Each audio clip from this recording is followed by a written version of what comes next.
Hello and welcome to this video. So I have spent the past couple of months reading books and watching podcasts to know which are the best ways to improve your sleep. Because sleep is the foundation for our physical and mental health and our performance.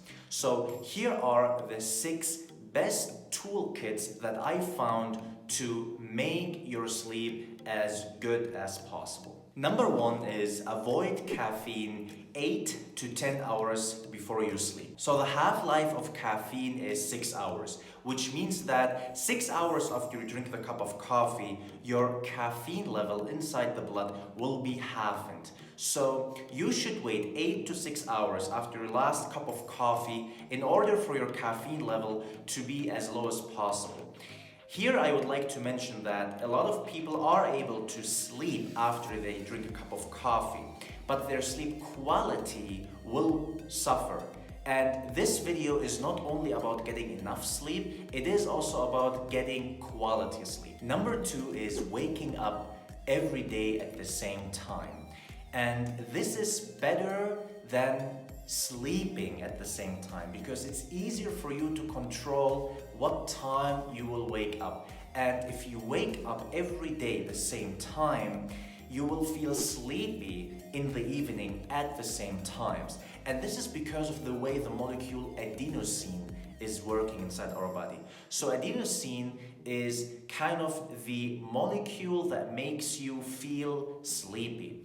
And it is the lowest after you wake up, and it builds up throughout your day, and it will be the highest in the evening. So if you wake up the same time every day, your adenosine level will be the highest at the same times every evening. So you should wake up at the same time every day and go to sleep in the evening once you feel sleepy. Number 3 is get morning sunlight, ideally within 1 hour after you wake up, because sunlight will make cortisol to be secreted. Now, cortisol has this bad reputation of being this bad stress hormone that we should avoid.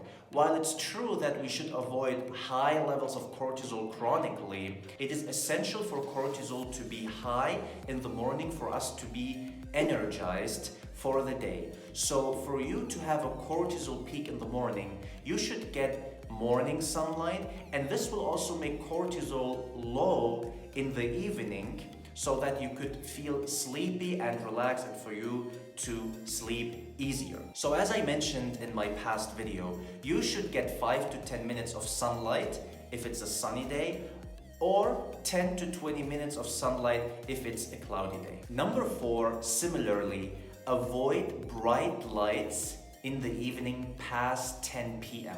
especially overhead lights, because those mimic the sun.